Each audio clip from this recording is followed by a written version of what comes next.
Welcome everyone to the Sales Hacker Live event. I'm so excited. We think that you are just the best for carving out this time out of your day to spend some time with us and learn how to be a more engaging, authentic seller.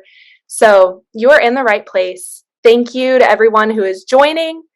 If you don't know me, I'm Sam Hembry, a content marketer here at Sales Hacker, and I would love to know who's in the room today. So open up your chat, make sure it's set to everyone, and introduce yourself. Tell us where you're tuning in from, drop your LinkedIn link if you want, and I am just so excited for you to meet the folks that you came to hear from today. They are absolute experts, some of the most enthusiastic, genuine people you will ever meet. They're going to be sharing how to cut through the noise, bring that first time energy to every single interaction, and just how to consistently show up and have that engaging presence. So before we jump into introductions, just let me say we want this to be interactive, back and forth conversation with you, the audience, and so don't be shy. Jump into the chat. I see we've already got a bunch of you jumping in. Ask your questions. This is going to be so much fun.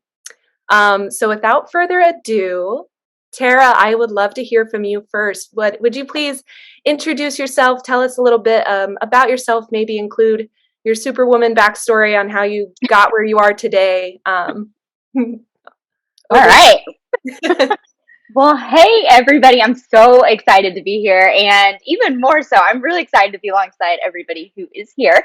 But yes, my name is Tara. I am just a little bit north of Atlanta, Georgia, up in the burbs. For anybody who's familiar here, I'm OTP, so don't kill me.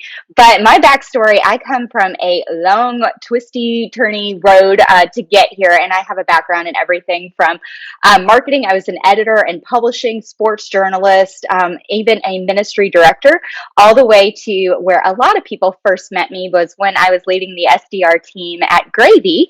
And a year ago, gosh, it was a year ago, December, I went off on my own to start and found my business called Happy Words. And I get to work with a bunch of just incredible people, helping them bring their incredible words and wisdom to life, specifically on LinkedIn. So that's what I get to do. And I am just excited to be here.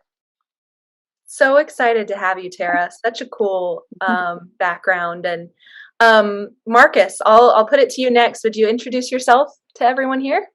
Of course. So first off, welcome everyone. So happy to have you on here, and you make me follow Tara. Well, actually, I don't know what's like better or worse, following Tara or Nick. So, anyways, I'm Marcus Chan, founder of Bentley Consulting Group, creator of Six Figure Sales Academy.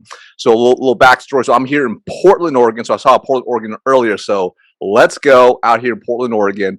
I actually started in BB sales over 14 years ago, and I was actually one of the worst reps ever. I actually almost quit sales, almost got fired.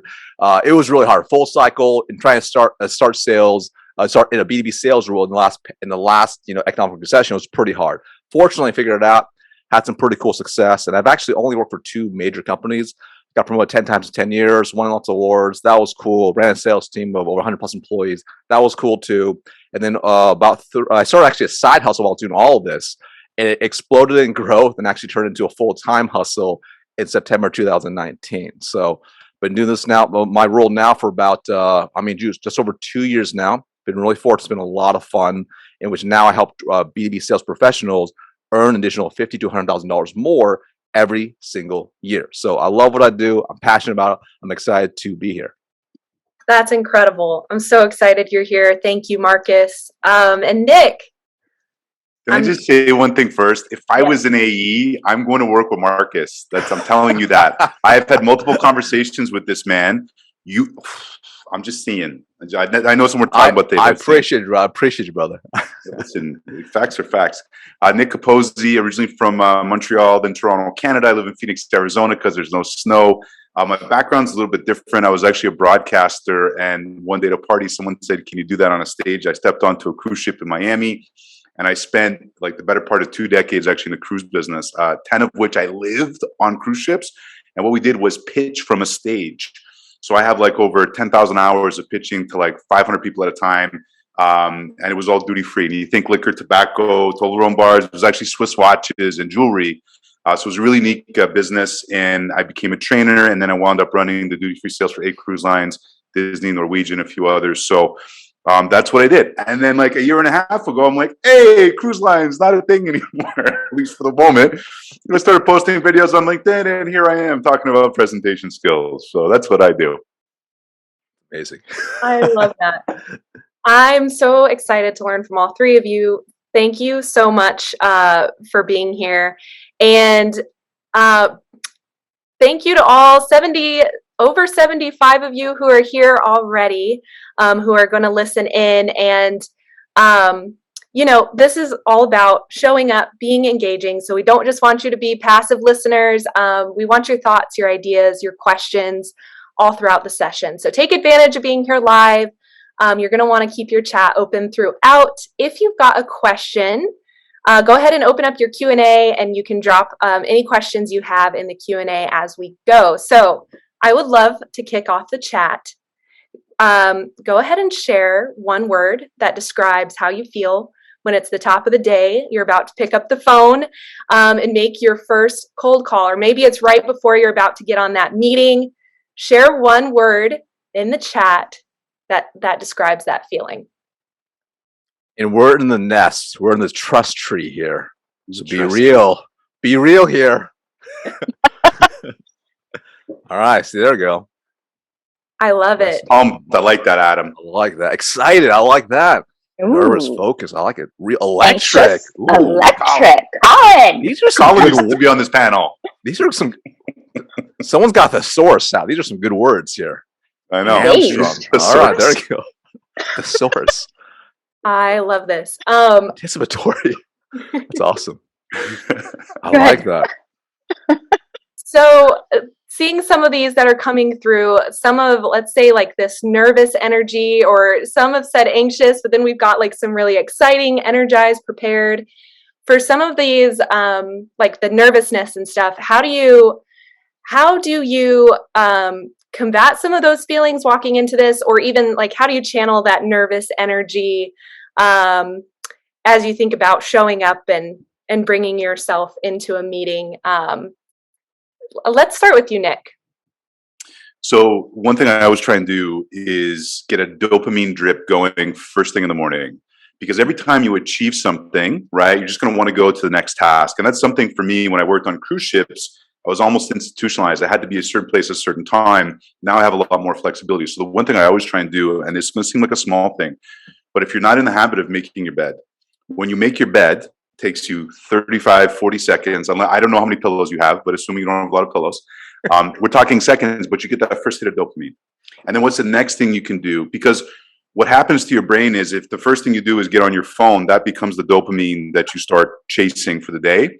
So if I'm going to get up and I want to be in the right headspace, I'm making my bed. Anything that takes less than 60 seconds to do, especially in the morning, putting the dishes in the dishwasher, I make sure I do that. And that really is a habit that I got into that has helped me kind of hit the ground running the minute I'm doing my first dial or first meeting or whatever it is. I love that. The small accomplishments that you can get right away under 60 seconds. Tara, we're going to add something there? No, I love that. I mean, it definitely is just making those little deposits that it changes your mindset and changes your energy. And for me, I always try to go back to any time that I'm going to do something for the first time, always remembering, and this is something that's really big for me, is that anytime I'm engaging someone, it might be my 10th time, it might be my first time of the day, or it might be after I've taken a break from another activity and I'm coming back to it. And so all of those nerves, all those thoughts, all of those feelings rise up. But for me, it's remembering anybody who's on the other side of that meeting, of that call, of that video, of that email. It is literally the first time they're hearing from me. So I need to be sure that I've always got that in mind. So no matter what I'm doing, that energizes me of like, hey, to me, this might be monotonous. To me, this might be, just something else I'm doing as a part of my day. And I'm going through a task or I'm going through a list. But knowing that, hey, the the person on the other side is going to receive the first me that they've gotten today. So I better be bringing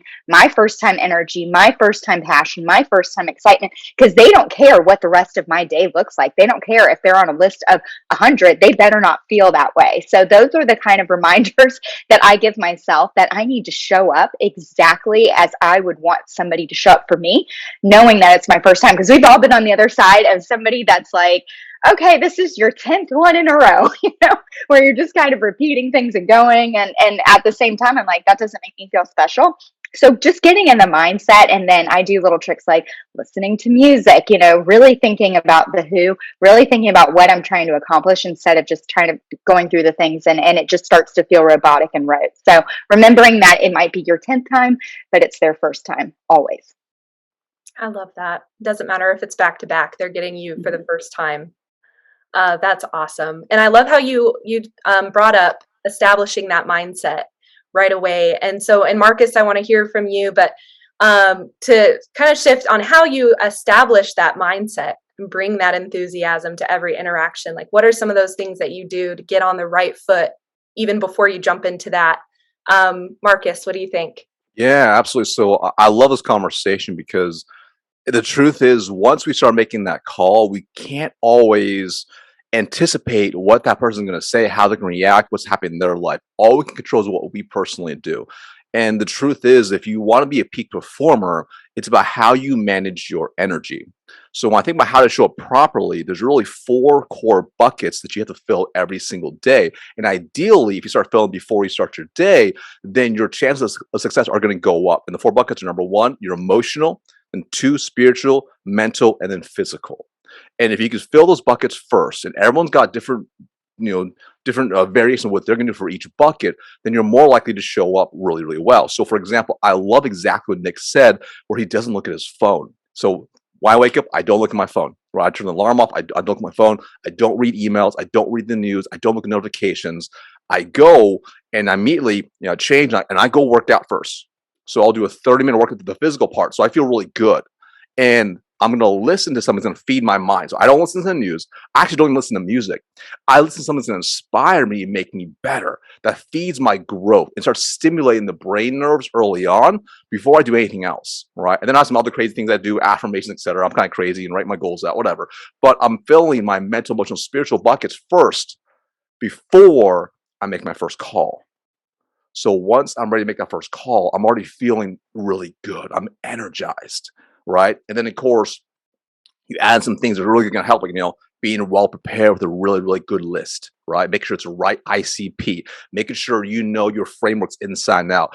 But on top of that, I find that one of the best ways to just start making calls is make calls before you start calling. And what I mean by that is, you look at your list, your first 10 calls you're going to make, role play them out loud. Like, go through the absolute worst possible scenario in every single call. All the objections, just do it out loud. Get your brain mapping through exactly what it's going to sound like. So that way, once you're on the call, if they don't give you 9 objections, they only give you 2, you're like, that's it. And you feel good now. So now it's easy to run through calls and to stay in your game, because you're like, I'm expecting the worst possible, but I'm mentally ready to go, and I've been preparing all morning for this. So those are some things I would recommend to really start showing up and controlling your energy so you can have the highest possible output when you're actually making calls. Okay, I need to interject here because that's brilliant. And if you take anything away from that, it's maybe that last 60 seconds. Because first of all, you see how polished and prepared and like wired Marcus. This is why I love this guy. But when you see those, like, whether it's on social media or LinkedIn, it's like, hey, you should read 10 pages a day. You should drink this much water. He's doing it, but you see the results, right? Like, you're seeing it live here. The only thing I'm going to argue, man, if you're not listening to like some music while you work, I can't like lift a weight without 3-6 Mafia, or your Gotti in the background. So that's the only but otherwise, that's that. Whatever gets you. The point is this, though, right? So when people hear my routine, they're like, dang, you have an hour and a half more routine. No. When I first started, it was like 30 seconds. So what you have to do is find something that fits you. What's going to fit you the more? What fills your bucket? Is it reading the Bible for a minute? 10 minutes? Is it praying? Is it going for a walk? Is it spending some time with your family? You find out what's going to fill your bucket so you feel good. Because when you feel good, you sound good. And when you sound good, your chances of booking that meeting go up instantly. Yes. Love it. Yeah, that's really good. Yeah. I love the idea of like obviously filling your bucket, because now you're right. You're coming into the day, you're coming into the conversations, and you're ready to give, and you're ready to be overflown. And so many times people think, "Oh my gosh, it's an SDR. It's an you're coming to get something from me." But when you're approaching that conversation as like, "I am full and I'm ready to give. I'm ready to give you my time, my energy, my attention, and actually make this about you, not what I'm trying to take from you and what I'm trying to pull." But that's the exact mindset of coming in completely full already. And then also not hanging your worth on their rejection, on their outcome, because you are so full, you're so focused, and you're so just present and steady. And everybody loves that because you don't come across desperate. You don't come across needing anything. You come across as being someone who's actually giving them time, attention, and curiosity. So that is awesome. I love it. Actually, I got a question about that, if I may. Sorry, Sam. I'm full of questions because I'm loving like who I'm chatting with. This is great.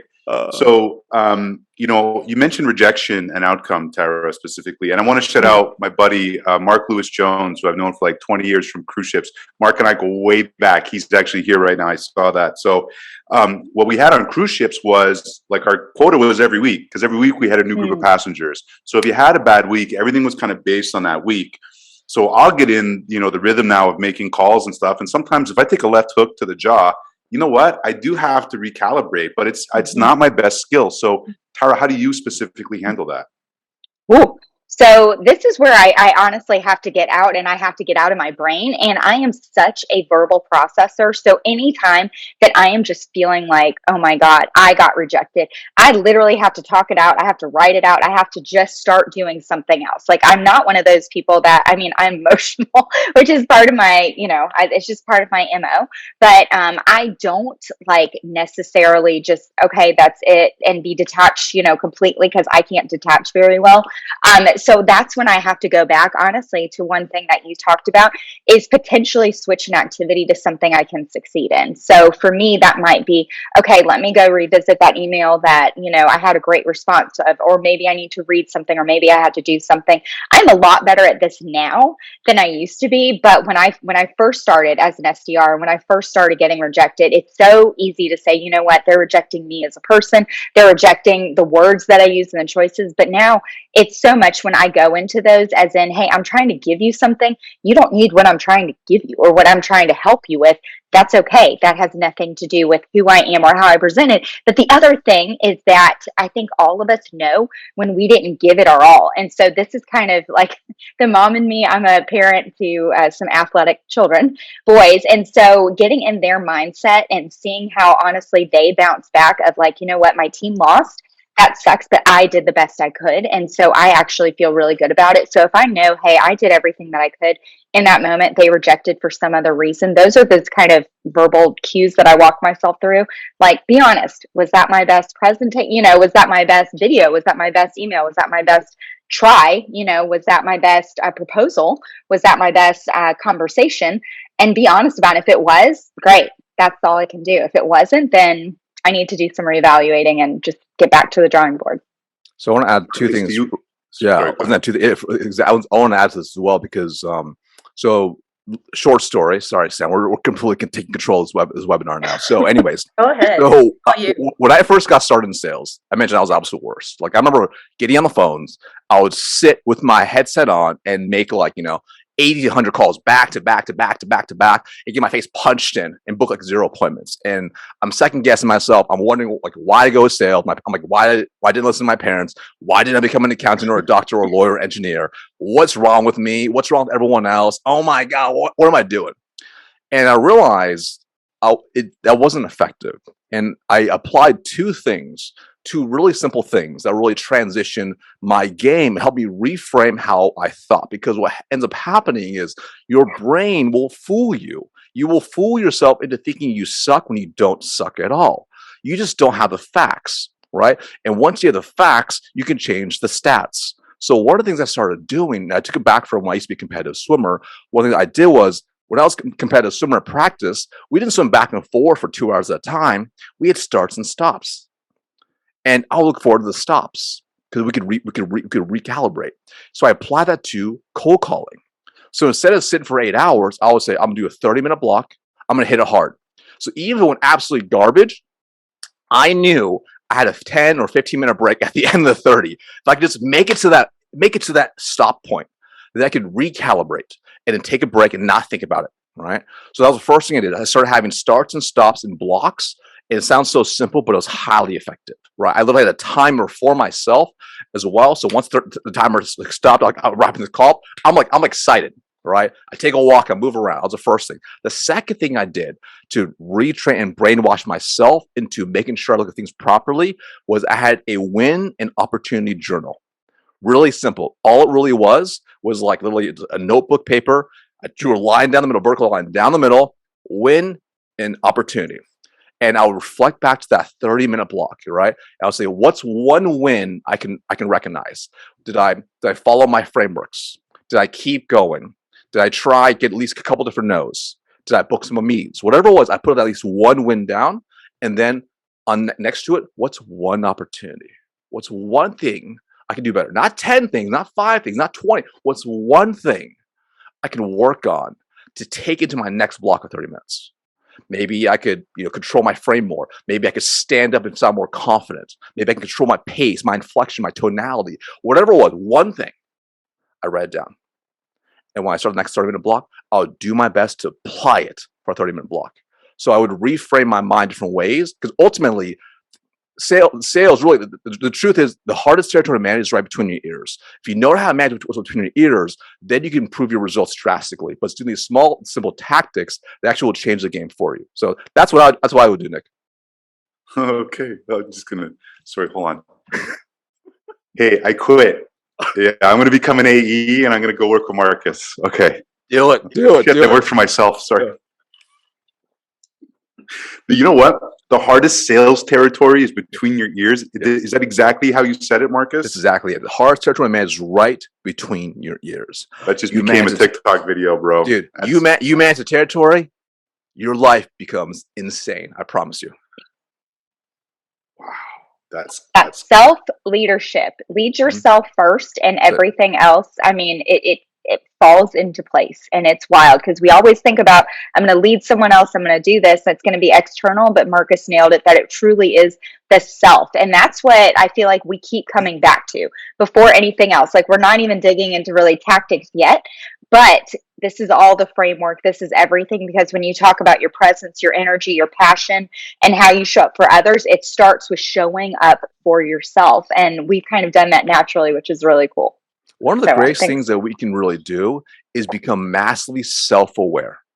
Like when you become massively self-aware, it becomes really scary.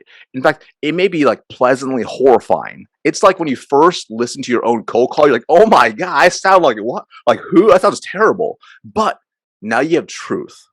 And when you have truth and when you have clarity, then you can shift the truth to what you want to do. But if you can't own the truth, then you can't own the future. I feel like Where's the book, Marcus? Where's the book? Yeah, when's this coming out? It'll be launching in 2023, so be ready for that. So you can pre-order below. Drop a link in the comments right now. This is amazing. You need an editor. Yeah. I got you. I'll tell you, sorry, Sam, one thing, I'll just put a cherry on top of this. I think too, when you talk about engagement and energy and, Tara and I got to meet in person at the Hard No Tour for Thursday Night Sales last October in Vegas. And everyone knew everyone there and everyone was drawn to everyone, but Tara was like a magnet, right? And when you exude that, and it's natural for her, but it's also, I really believe confidence and charisma are acquired skills. And you just see it and seeing it in real life. And I would imagine it's the same thing. Marcus, you and I haven't had the pleasure yet, but I would be afraid to walk down the street in Portland, Oregon with you. Because we'd be like fighting people off, right? Because you would just pull them in. That's true. It probably would happen. It probably would happen. You're right. So I want to ask y'all if this doesn't come naturally to you, and I know we're talking about these things that help you prepare, even if this doesn't come naturally. But I would love for you to expound on that a little bit more, because I know on the prep call we talked about, whether you're an introvert or you're not like a natural extrovert, how do you carry that energy and bring those good vibes to an outbound call if this doesn't come normally, and how do you kind of work with what your natural tendencies are? Do you want me to jump in and take this one? That's awesome. So let me jump in on this, because this may shock some of you all, because you see what you see right now, but I'm actually an ambivert, meaning I fall right in the middle, right? Meaning I get energy from other people, but I really need my alone time. I'm actually, well, a lot of people don't realize as well, is I actually grew up very introverted. So I grew up very insecure, very introverted. English is actually my second language. I didn't start speaking until I was 4 years old, when I started speaking actually had a speech impediment. So I really struggle having conversations with regular human beings. I literally remember being 6, 7 years old, going to speech therapy classes. Like, it was so embarrassing for me. Like, they'd take me, put me in a room with other special kids, learn how to talk English. And I would be so embarrassed. And so growing up like this, I really didn't speak up much. I was very introvert, very scared to talk. And I've had to learn how to turn it on. I've had to learn how to be a regular human being, have regular human social interaction conversations with strangers. I never thought I'd be in sales. I never thought I would be, on a webinar with you all having this great time. I never thought I'd do any of these things. But there were things when you break it down, it goes back to number one, the first thing, which is awareness. When I realized that wasn't my instinct, it wasn't my go-to, I knew I had to work on it. And it wasn't like I woke up one day and I'm like, oh, I need to get better at this. It was literally, I told Tara and Nick yesterday, it really was when I was a little bit younger, like 11 or 12. And I really got into, this sounds super nerdy, but I really got into street magic. Okay. So like David Blaine is really popular, levitating, doing street magic. And in my mind, he was like my idol. Like, I wanted to be able to walk up to a group of strangers and just blow their minds with legerdemain. Like, that's what I wanted to do. So I literally would go and I'd get these books and I would start practicing at home. And it wasn't like suddenly overnight I had crowds of hundreds of people. It was like I had to kind of start small. I kind of lean outside my comfort zone to become more comfortable talking to strangers and be able to engage them.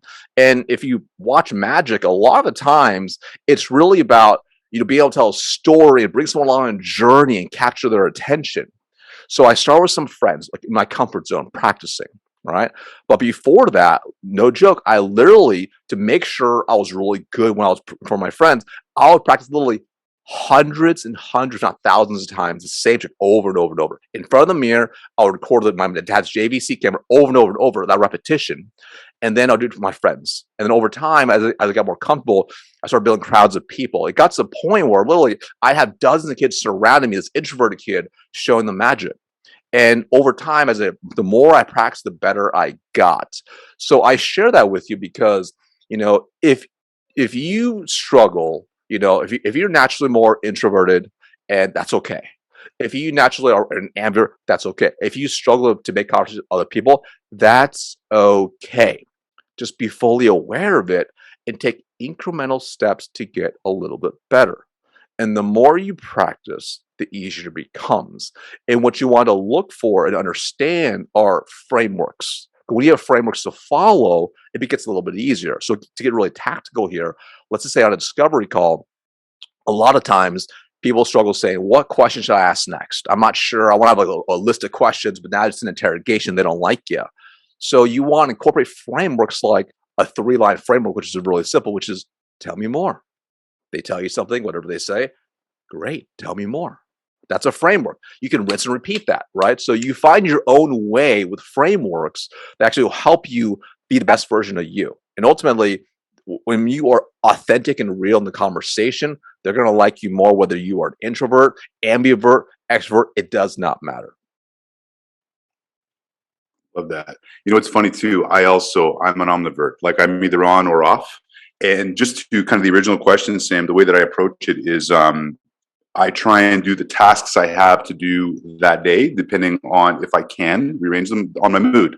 So if I have just, carved out 2 hours to do some outbound for myself, maybe I'm going to move that. If I'm not feeling, maybe I'm going to do something a little bit more introverted and just kind of recharge my batteries. So having some fluidity for me has been really helpful. And I think what was interesting is, Marcus, you and I were having that conversation. Everyone assumes like I'm an extrovert. Everyone assumes you're an extrovert, but really, also there's a lot of battery charging that needs to happen.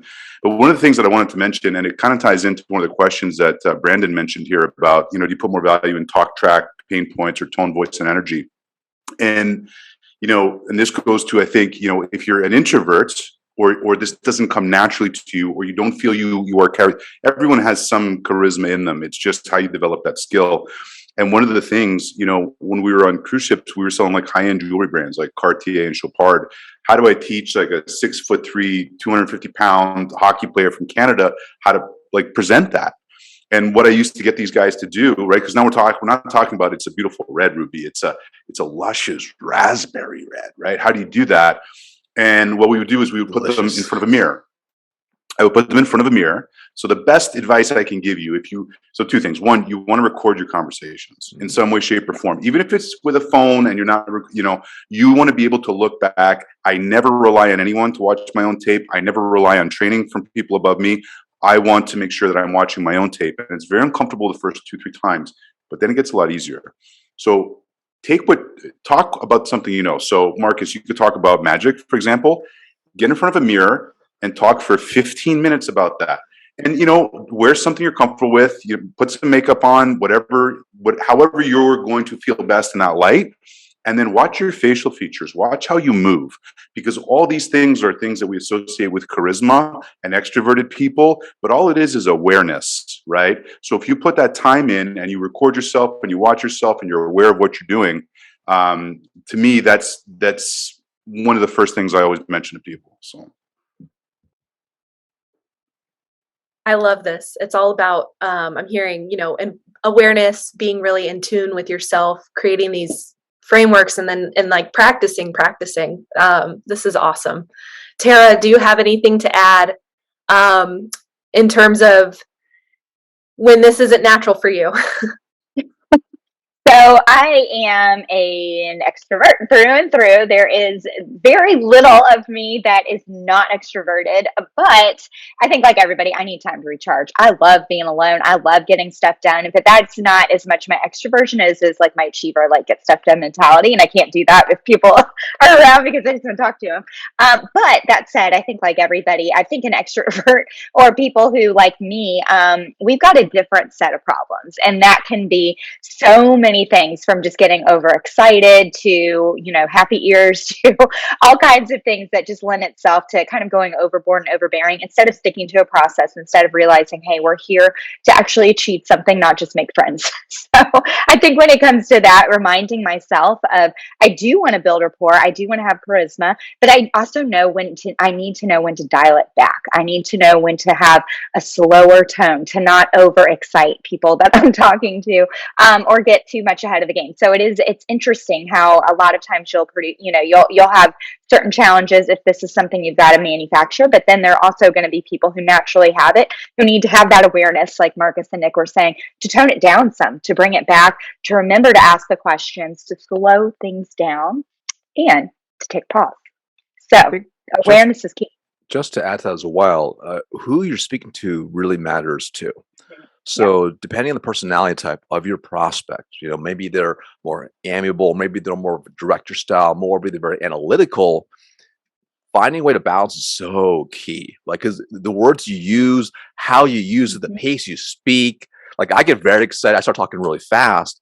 For someone who's really analytical, they might be like, hold on a second. Like, I just slow down. So I personally, when I know that, I can work on it. But when I don't know that, then it hurts me.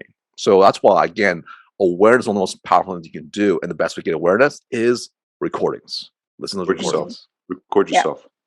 I noticed that Niraj Kapoor is here. I'm going to drop his LinkedIn. If you don't know him, you need to follow him, especially for what we're talking about today. Because he's one of the most authentic and genuine human beings I've ever come across, like truly. So he's an absolute must follow if anything we're talking about today is interesting to you. So I love that. Thank you, Nick. And I want to pose a question as well to the audience. As you're hearing these tactics for, establishing a positive mindset, how to bring energy to the first, as if it's your first interaction, even if it's not, and how to do this even if it doesn't come naturally. What is one thing that you can do or you're going to do to bring more enthusiasm to your interactions, like, or maybe it's something you've tried and it works well and you're going to continue to do it, but we'd love to hear some of your ideas in the chat. And so I would also love to shift to building rapport and sort of that pre-sale. So how do you make people feel like they know you before you even interact with them? What are some things that you can do to prepare? Tara, I'll start with you. What are some of those things that you do before you even get on the call to show someone that you know them? So I think a lot of us are probably, if not all of us, are here because of one place called LinkedIn. So that to me is going to be one of the most obvious places. And this is how I help people really, is understanding that your social journey is so important here. But that does not mean that, hey, I've got to start posting 5 times a day. In fact, don't. But it doesn't mean that you've got to all of a sudden, try to become something that you're not. But it does mean that the more you converse with people, the more you take time out of your day to start engaging, to start interacting, to start commenting. It is the golden rule of human to human contact and communication and connection. And that is when you show an interest in someone, they're going to show an interest in you, And so it may not be, of course, like immediately, but over time, if you're consistent with people you actually want to build relationships with, or people that you're really interested in working with. We love to use the word prospect, of course, but even if you remove that mindset and say, okay, this isn't a prospect, this is, John from XYZ company, and he's got some really interesting thoughts about this. In fact, regardless of if we ever work together, if we ever have, any kind of conversation, that would end up in my favor. I'm just going to keep giving. I'm going to give him my time. I'm going to give him attention. And those kind of things, it just starts naturally creating reciprocity. And so specifically in the world that I'm in, that's what I work with, is like, hey, using your words and using your communication, it is meant to build connection. It is not meant to be perfect. It's not meant to feel pitch-like. It is meant to be authentic people talking to other people in a way that makes sense, So I am here for the conversation. And so whenever I get on a call with someone who's interested in working with me, or I'm interested in working with them, 9 out of 10 times, I already feel like I know them and they already feel like they know me, not because we've had hours long conversation, but because we have shown up in comments and conversations. We've had little tiny bits of just, almost surface level things that start to get bigger, start to get deeper as we start to show just interest in each other. Like, it doesn't have to be this big blown out strategy of just showing up and starting to give your thoughts, your genuine opinions, your genuine words to other people, and then creating connection there. And so when it comes time to have an actual conversation about things that you're mutually interested, hopefully, you've already gone so much far down the road that it removes a lot of the stress, a lot of the anxiety, because now it's like, hey, I'm just talking to Joe, or I'm just talking to Nick, I'm just talking to Marcus. It doesn't feel like this big, heavy, XYZ title at XYZ company. It feels like I'm talking human to human. So that's how I like to do it. Amen. I want to add to as well, because when you think about this, especially if it's a completely cold outbound prospect that you cold call, you write an email, you book a meeting with them. The way my mindset is I have to earn their trust, right? Mm-hmm. So if we assume and expect that they have zero trust in us, like imagine there's a bank and there's zero trust in the bank, you can't do a withdrawal, right? Like, this is not going to happen. So there's no money in there, right? So you have to deposit trust over and over and over. And the more pieces of trust you put inside there, the more it's going to build up. And it ties into exactly what Tara mentioned. So from the emails you write, from the words you say on the phone, to the comments you write on LinkedIn, to the videos you do to them, whatever you create, it represents you. It's an extension of you. And what you want to think about is each piece of outreach you do and you're putting out there, is it helping gain trust or lose trust? Does it actually represent you? So, for example, if you are given your new SDR or new AE and you're given a sequence of templates, are you just taking that and say, cool, this has been working, let me just hit play, let's go? Or are you taking it and making sure each touch point really fits who you are? So when you have that outreach, the trust is building, because each time they see it and they see it over and over, it makes them trust you more and more and more, because now you're aligned.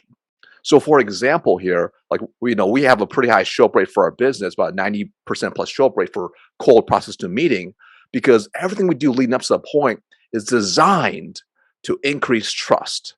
From even the video we send them to when confirm their meeting, everything. So when they see the alignment across the board, they trust you more. And then when you get in the call and everything's still aligned, now you can have a real conversation.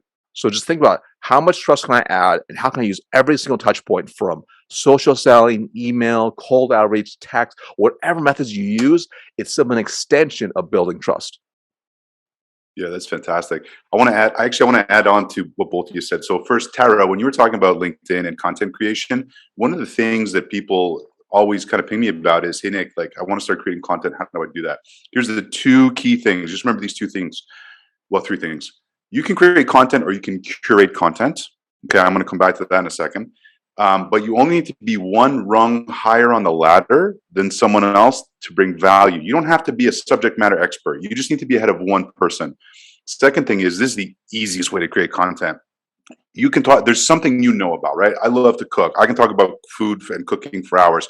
Tara, I bet you if I asked you to talk about the Florida Gators for 30 minutes, you could do that, right? Yeah. Of course. So here's what you do. Open up a Word document, click dictate, and talk for 30 minutes about what you know. Whatever it is, cooking, sales, whatever.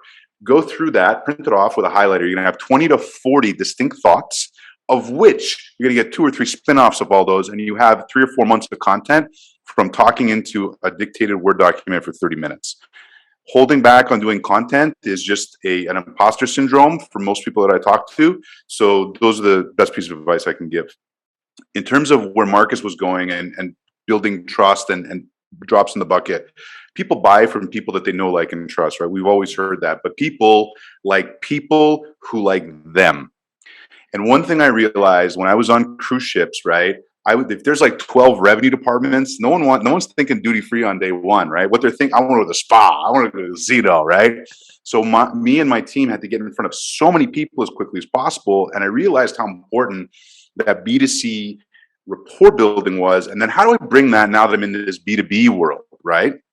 And one of the things I realized was, before any conversation, I budget 90 seconds to go into someone's LinkedIn and I'm looking for nuggets of gold. Now, what I mean by that is, oftentimes we gloss over that. But what I'm looking for is accidental coincidences or accidental commonalities. So for example, here's a great example. A lot of people right now are doing these 3-week courses at Kellogg or whatever for whatever kind of, but they'll tag that. They thought it was important enough to put it on their professional LinkedIn account. So, hey, Marcus, I noticed that you took that Kellogg contract negotiation course. That's really interesting. What was the key takeaway? What was the best thing you learned, right? Or finding people in common connections. We talked about this story yesterday, but one of my favorite people in the world that I met, the first time I met them, I was like, hey, I noticed you're connected to so-and-so, which was my brother-in-law. And they're like, oh my gosh, you're related to this guy? And I'm like, yeah. And they're like, wow. And what they did was, in that first conversation, superimpose all the good things about my brother-in-law onto me. He's a way better guy than me. Well, it worked out for me. Another time I had a guy who would put, I'm an accredited youth hockey coach.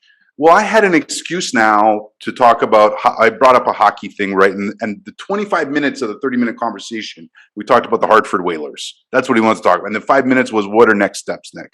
So if you get into that habit and start to look for things, then don't make assumptions. Now, don't say, oh, hey, Tara, I saw you went to the University of Florida. My third cousin, who I don't really know, went there too. Right on. Obviously, that's not what you want. But if you can bring up something that gets them to be like, oh, I like hockey too, or whatever it is, right? Another great way to do that, you know what? I'll also, if I don't have any ammunition, and I know Marcus is in Portland, I'll Google Portland and news, right? And oh my gosh, you had a big snowstorm yesterday. You guys don't get that very often, right? Did you go out and make snow angels in the snow? So finding those talking points, and that what I always tell people is don't force them, right? Don't force them. But when they open up a little sliver and you can actually use one of those, it changes the entire dynamic of the conversation. Last one too, because I really feel this is a really actionable piece of advice off of what Marcus was saying in the building trust. I have so many Google News alerts for so many different subjects, depending on who I'm trying to sell to, right? So if something comes up that's really interesting about, writing and social media writing, I'll be, as that alert comes in, there's like 10 people I'm going to send that to, and one of them is going to be Tara. Right? Because what am I doing? It's I'm just following up on the contract, right? I'm giving. Hey Tara, hey, this is it. I thought you might find this interesting. No follow-up, no nothing, just here.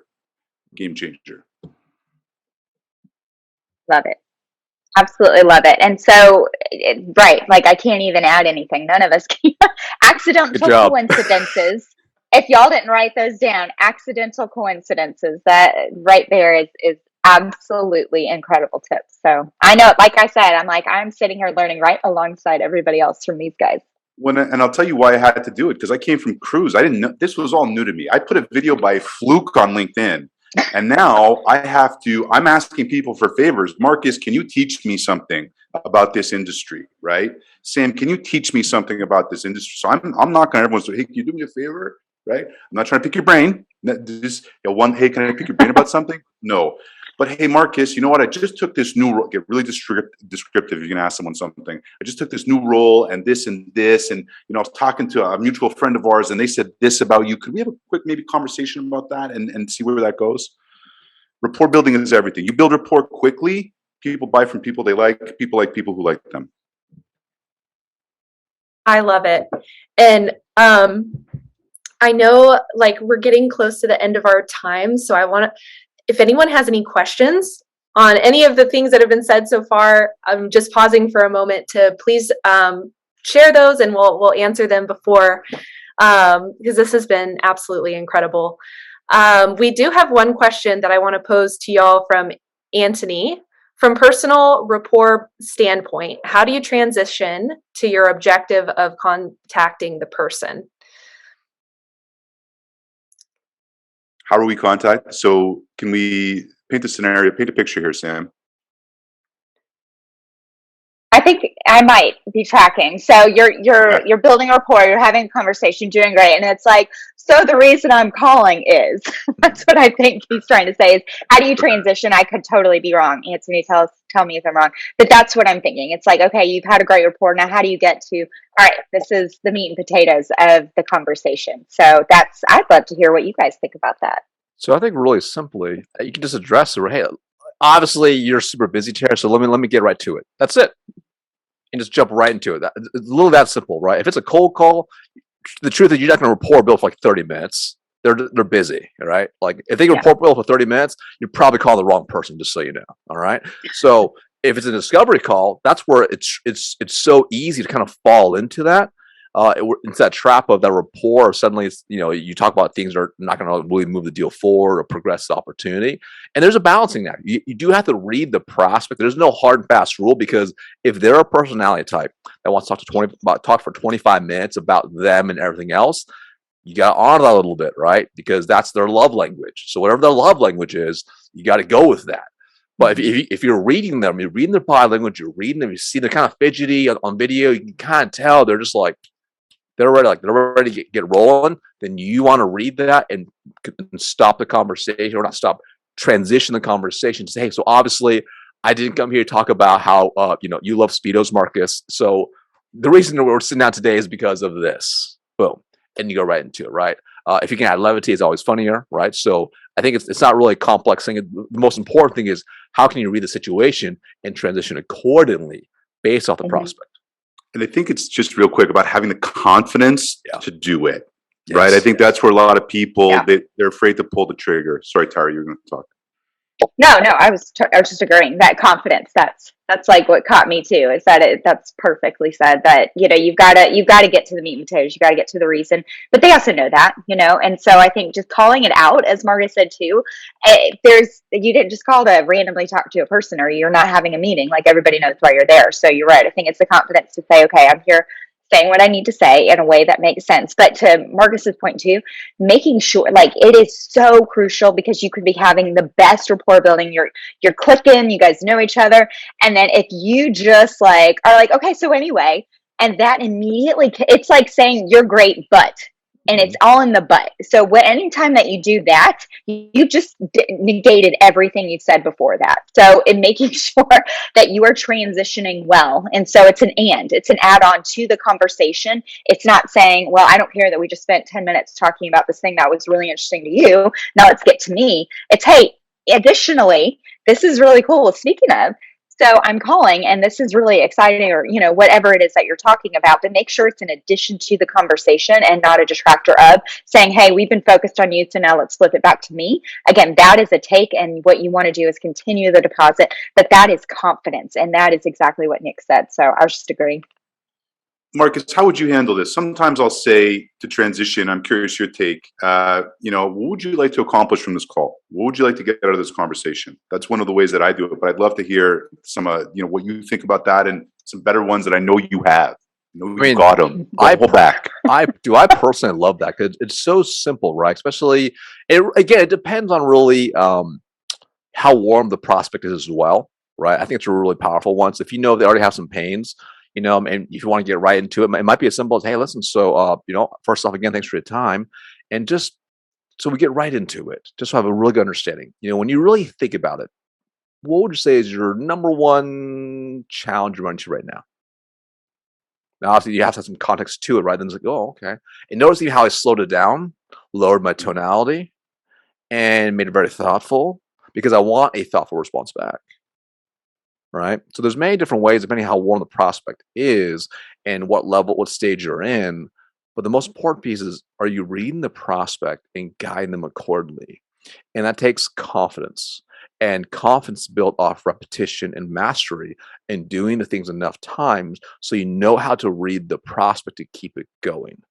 Because if you feel like there's like a lull in the conversation, that's okay. But can you carry the lull back up and keep it flowing and keep it moving? So that way the conversation is going to be of value to them. If they don't see value in the conversation, they're going to end the conversation, especially if you're selling into enterprise opportunities. They're just not going to want to waste their time anymore. Fantastic. Also, just real quick, we don't have time. I know we're not going to have time to go into like talk tempo and pace and pausing, but that's like my wheelhouse. That's one of the things I do. So you're welcome to follow on either Instagram or TikTok at Sales Pitching. That's a lot of what I talk there is tempo and pace and really punching words. So I love that. And are y'all open to some sort of rapid fire questions here that we've got in the chat before we wrap? Let's do go. it. Awesome. Okay, give me your best response to "I'm not interested." Cool. What do you mean? What? What do you mean? That's it. What do you mean Stop. you're not interested? Like, think about it. Like, if you just cold call them, you haven't pitched a single thing, hopefully, right? If you haven't pitched a single thing, like, what are they not interested in? You have no idea. You literally have no idea. Like, what if you literally called them to give them $10 million tax-free? You don't know. So just wait. I don't like to create objections in my mind that don't exist, right? So That's good. Mine's similar. It's what's not interesting, or what are you interested in? Or what are you interested in hearing about? So, but I think it's true. It depends also on when they say that, because if you have just gone through your pitch, then it's like, okay, well, which good part? Good point. All of it. You probably did a terrible job of discovery then, just so you know. That's good. Do y'all have some quick tips for standing out in email written format to a prospect? Video. Forget written, just go with the video. If you can use video in your cadence, right? You cannot send all video emails. Actually, you know what? Jason Bay, J-Bay over at Blissful Prospecting, has tons of stuff on his website, and I believe there's a webinar there about how to integrate video into part of your prospecting cadence. I would absolutely, you need to be following J-Bay anyway, Jason Bay. Any chance I get to use video in any way, shape, or form, It just makes it, once people know you, actually, you know what? Zoe Hartsfield, I forget the name of the company. Where's she now? Tara, what's the company called? Speckett? Zoe Speckett. Mm-hmm. Yeah. So last year, she did an Ask Me Anything at Aspireship. And one of the things she did was for a meeting hold. And all it was a quick 15-second video. Hey, I'm really excited to talk to you Tuesday at 9 a.m. If you have any questions in advance, just go ahead and reply. One of my clients last year, I brought that in. Their hold rate on meetings was so low, it was under 50%. We got it to almost 90% in 2 weeks with a quick, just little reminder video email, because it's a lot harder to no-show on someone once they've actually sent you that video. It humanized it, right? It really humanized it. So, in my personal opinion, everyone's got different philosophies, but if you can start a cadence, I always prefer a video to start with. Right? If you can do a video email to start with, because you can get through the noise much faster and gain trust much faster versus like sending like 3 different emails. It's like you hit the video first, like, oh wow, this is made for me. It's like, especially if the subject line's like, Tara made this for you, smiley face. What? Yes. Yep. And then your email is like, hey Tara, made this for you. Check below, smiley face. And there's just a GIF of me moving around like this and their name. And they're like, well, I'm gonna click on this video now because there's not anything in there for me to say no to it yet. And this guy looks like a clown. I like clowns, kind of. Let's see what happens. Boom. So 2 things about that too, just to get a higher open rate. I always put how many seconds are in the video. Hey, I just sent you this 28-second video, so that I'm willing to commit to 28 seconds, no problem. And the other thing is, don't tell them what's in the video. Yeah. A lot of people, but a lot of people send me videos and they're more. telling me what's in it in advance. So No. So just real quick, because as much as I'm a huge fan of video, and we've always got to do it. To those points, there's still going to be an element of copy. You still got to have some kind of, unless you're just DMing them, but it's always got to have curiosity. So I always say, when it comes to writing emails and when it comes to sending any kind of emails, you're going to have your grab attention, but then you've got to keep attention. So this is relevant for if you're sending a video within that email, or just an email body. So I always say, use curiosity in the subject line. Remember the preview text. Don't ever forget that, because if it's going to be a really great subject line, but then it's all automation, you're done. So make sure that your preview text extends curiosity. Always ask insightful questions. Make sure everything is 100% them-centric. Do not start talking about you and your company. Don't start talking about what you need. Keep it short and simple to the point, but then making sure that you're using that conversation, you're answering extremely fast. Why should you care? Immediately. Everything should answer the question, you should care, you should care, you should care. And then be relevant. And then ask yourself, honestly, would you answer? Would you watch? So if you are, and that's why I love Nick's point, you should only have one CTA. So if you're sending a video email, you're not going to be asking them for 5 other things. Your only CTA in that is watch the video. And that's to use all the ways that Marcus and Nick just said to capture curiosity, because the most people want, no matter if it's an email or a video, is to close that loop of curiosity. It's going to drive them crazy until they've closed the loop and know what the heck you're talking about. If you're real quick, if you're emailing to Will Allred, I'm dropping his LinkedIn in the chat, is a must from Lavender. Try lavender.com. They have millions of emails sent out. It's like $19 a month. If you're emailing and your company won't pay for it, because it is the data science. Just follow Will Allred. He's on all the social media, but follow him on LinkedIn. Yeah, I love that. He's does with Christina Finseth some email breakdowns in the Sales Hacker newsletter each week, and I love those, seeing like real examples of emails and how he rewrites them. So definitely Will is a good follow, and absolutely connect with Tara, Nick, Marcus, so that we can keep this conversation going. I don't want this to end. I'm not ready. I don't want it. So much fun. I need to take a nap now because I told you I'm an ambivert. I have to rest for at least 3 days now. So thanks, guys. Appreciate that. This has been so much fun. And if you're wondering, yes, it is recorded. So there was a lot of good nuggets in there. I can't wait to pull out my favorites. My notes look crazy, but we're going to be sending out the recording so you can go back and listen. And I really appreciate all of you who've attended, and especially to Marcus, Tara, Nick, for sharing your wisdom and your time today. This has been awesome.